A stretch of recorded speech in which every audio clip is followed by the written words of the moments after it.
நான் இன்னைக்கு உங்களுக்கு ஒரு புரோட்டீன் பவுடர் பண்ணி காட்டுறேன். ரொம்ப நல்லா இருக்கு. பேஷண்ட்டுக்கு ரொம்ப நல்லது. வயசானவா, ஆஃபீஸ் போகிறவா எல்லாருக்கும் ரொம்ப எசென்ஷியல் இது. இதை பண்ணி கொஞ்சமாக ஒரு சண்டே அன்றைக்கி இதை பண்ணி வச்சுட்டேன்னாக்க ஒரு ஸ்பூன் போட்டு பாலில் மிக்ஸ், உங்களுக்கு சர்க்கரை வேணும்னா சர்க்கரை, இல்லை வெல்லம் போட்டுக்கணும்னா வெல்லம். பெஸ்ட்டு வந்து கல்கண்டு, அதில் எந்த இதுவும் கிடையாது.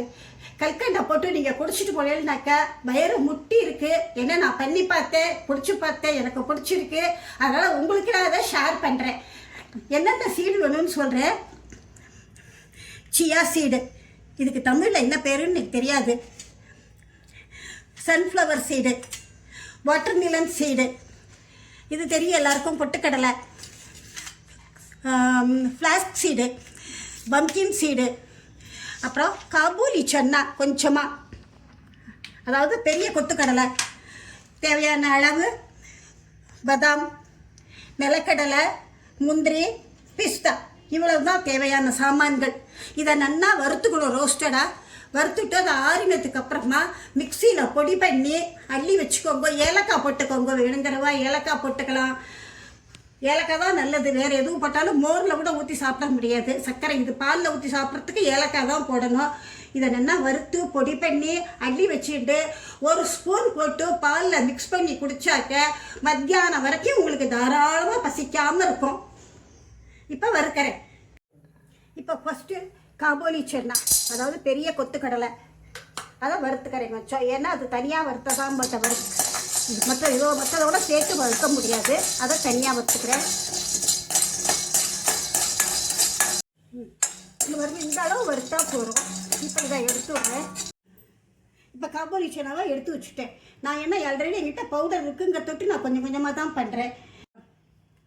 இப்போ சொல்லு. நிலக்கடலையே வறுத்து எடுத்துக்கிறேன். இதை கொஞ்சம் வறுத்துட்டு அதுக்கப்புறம் எல்லாத்தையுமே ஒன்றா போட்டுக்கலாம்.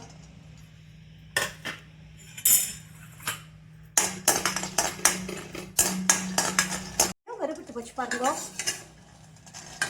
கடலையும் வறுத்தாச்சு. கடலையும் எடுத்து வச்சுட்டேன். பதாமை வறுத்து எடுத்துன்னுட்டு இதுலேயே 4 ஏலக்காயும் போட்டேன் நான். இப்போ இதை வறுத்துக்கிறேன்.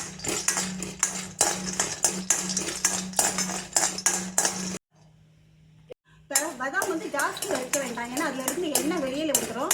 இப்போ அதை எடுத்து விட்றேன் நான். இப்போ பதாமும் வறுத்து வச்சுட்டேன் தனியாக. இப்போ நான் எல்லா சீடையும் ஒன்றா போட்டுற போகிறேன். பம்கின் சீடு,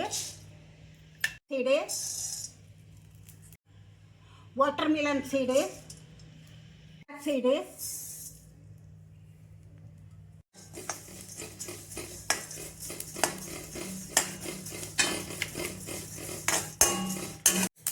பாருங்க. இப்போ சீடெல்லாம் வெடிக்கிறது பாருங்க, பட்டுன்னு சத்தம் வருது.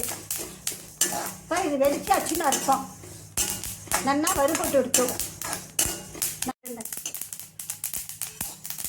எல்லாம் நல்லா வறுபட்டு எடுத்தோம். இப்போ இதை எடுத்து விட்றேன். இப்போ இந்த சீடெல்லாம் நல்லா பொரிஞ்சு வந்துடுத்து. அதை தனியாக எடுத்து வச்சுன்ட்டேன். இப்போ பாக்கி இருக்கிறத வறுக்கிறேன். சியா சீடு போடுறேன்.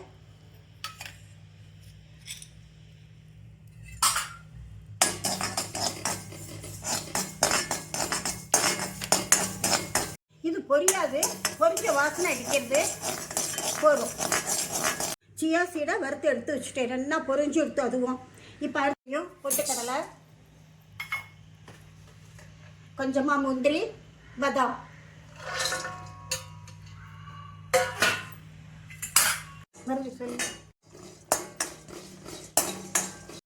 பாருங்க.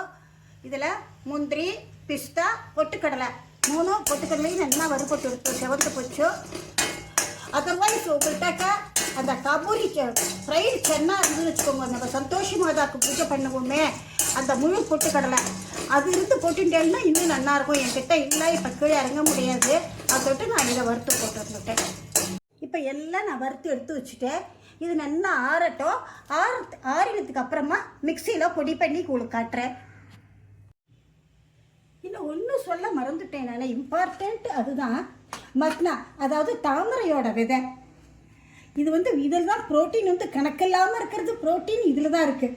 அதனால் இதை ஆட் பண்ணிக்கணும். இதை சொல்ல மறந்துட்டேன் நான். இதோட 1 ஸ்பூன் வெள்ளை எள்ளு, இல்லை உங்கள்கிட்ட கருப்பு எள் இருந்தால் கருப்பு எள்ளும் போட்டுக்கலாம், வெள்ளை எள்ளும் போட்டுக்கலாம். ஒரு ஸ்பூன் போட்டுட்டு எல்லாம் சாப்பிட்றதுக்கு டேஸ்டியாக இருக்கும். நான் இதோடையே அதையும் ஆட் பண்ணிடுறேன்.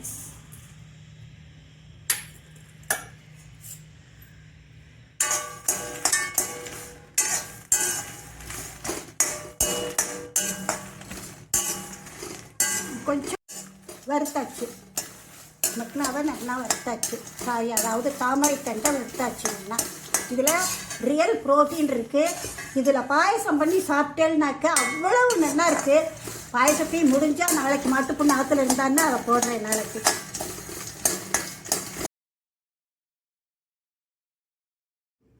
பாருங்க, நல்லா பொடியாக அரைச்சாச்சு.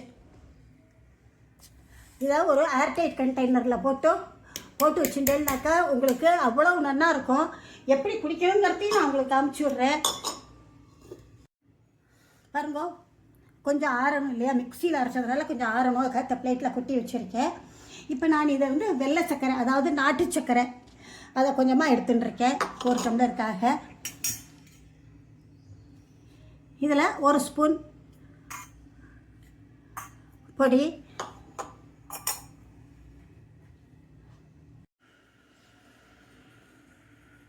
பால் காய்ச்சி வச்சுருக்கேன்.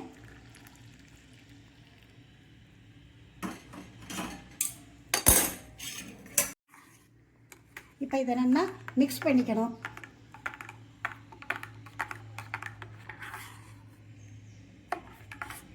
நானே இப்போ குடிச்சு பார்த்துட்டு உங்களுக்கு சொல்லிடுறேன் எப்படி இருக்குன்னு சொல்லிட்டேன்னு. இப்போ நான் பண்ணியிருக்கிறது